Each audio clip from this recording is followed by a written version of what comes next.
Selamat pagi, siang, sore, ataupun malam, Bapak Ibu sekalian. Perkenalkan nama saya Dominik Suryawijoyo dan pada kesempatan hari ini, saya akan memberikan presentasi mengenai edukasi utilisasi teknologi atau e-commerce untuk pemasaran produk lokal. Pertama-tama, perlu kita ketahui dan yang tentu sudah kita ketahui bahwa pandemi COVID-19 memiliki dampak yang besar terhadap wirausaha di negeri kita. Kondisi usaha dalam pandemi COVID-19 ini membuat dampak berupa penggangguan modal, turunnya omset usaha, pemacetan kredit, dan juga pembuatan pasar menjadi lesu. Akibat daripada dampak COVID-19 ini telah membuat usaha konvensional yang kita lakukan selama ini untuk terpaksa mengalami transisi menjadi usaha online karena pelanggan di seluruh negeri kita dipaksa untuk terisolasi dan terbiasa di rumah. Dampaknya juga membuat pasar menjadi terbiasa dengan kegiatan pembelanjaan menjadi online dan melalui platform online. Kemudian, bagaimana cara kita menarik pelanggan?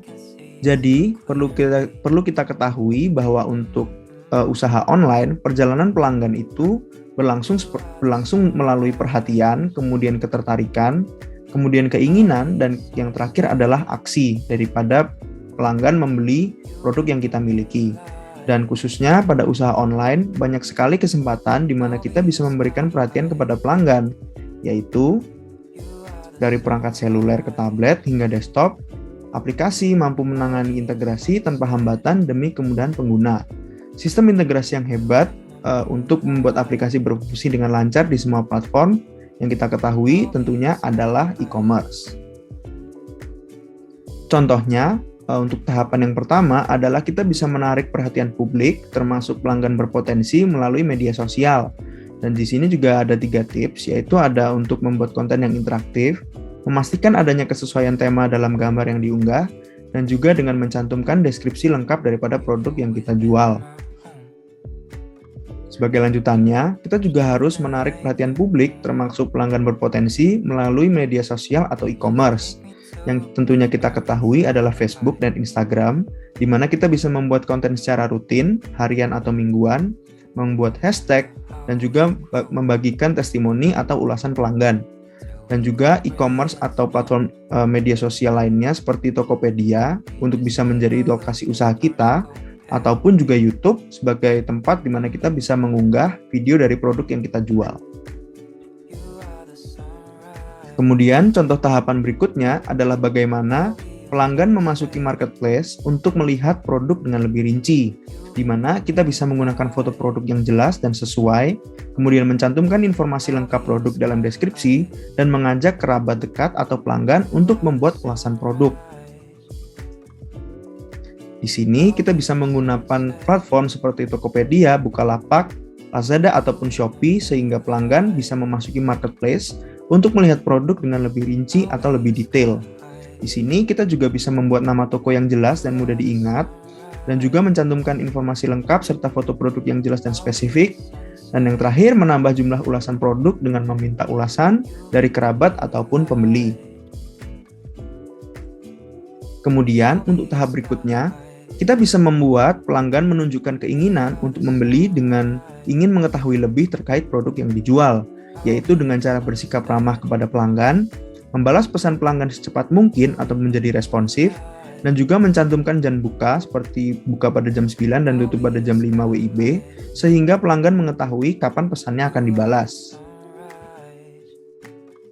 Contoh tahapan daripada tahap itu adalah yang pertama, membungkus pesanan dengan rapi. Kedua, kita juga bisa mengirim pesan ke logistik terdekat, direkomendasikan 1-3 hari, dan juga meminta pelanggan untuk memberikan ulasan produk setelah menerima produk yang kita jual.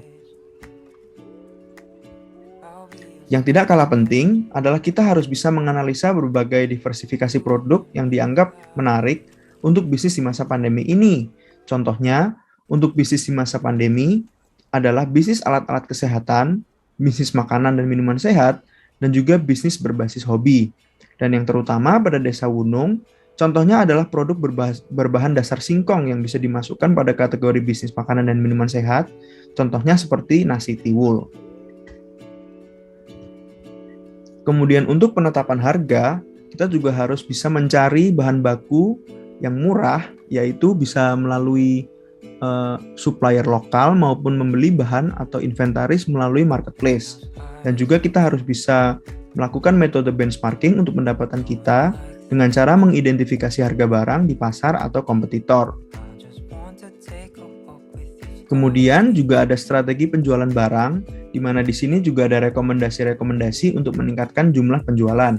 Contohnya pada pengelolaan toko online, kita bisa mengunggah foto produk baru secara rutin. Contohnya dengan menetapkan tanggal mengunggah konten setiap hari Senin dan Jumat. Kemudian, kita juga bisa membuat konten media sosial secara konsisten dan rapih dengan menetapkan warna konten konsisten, yaitu kuning atau biru sesuai dengan logo. Kemudian, memaketkan beberapa produk sekaligus dengan kemasan yang menarik, yaitu contohnya menjual satu set atau paket baju dan celana sekaligus. Kemudian, kita juga bisa mengikuti tren-tren yang ada untuk membuat konten. Contohnya dengan mengedit foto makanan dengan tema Pilpres. Dan untuk pemasakan barang, kita bisa membuat promo pada tanggal-tanggal tertentu pada marketplace atau toko fisik. Contohnya dengan tanggal cantik, lebaran, tahun baru, dan sebagainya.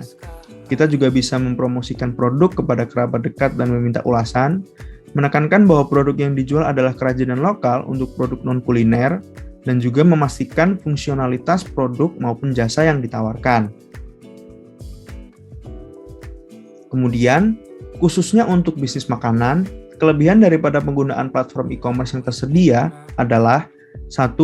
Pelanggan dapat menggunakan diskon dari aplikasi, 2. Meningkatkan exposure usaha, dan yang ketiga, memudahkan pelanggan untuk membeli produk dengan cepat dan terpercaya. Dan yang terakhir, juga terdapat strategi permodalan yang kita harus juga ketahui apabila Bapak dan Ibu sekalian ingin membuat bisnis namun tidak dilengkapi dengan modal yang cukup, yaitu dengan strategi permodalan, yaitu dari pendanaan dari bank, koperasi, dukungan atau program stimulus pemerintah, dan juga lembaga keuangan non-bank yang terpercaya. Sekian presentasi singkat mengenai edukasi utilisasi teknologi e-commerce untuk pemasaran produk lokal dari saya. Terima kasih dan semoga materi yang saya sampaikan ini bisa berguna bagi kita semua.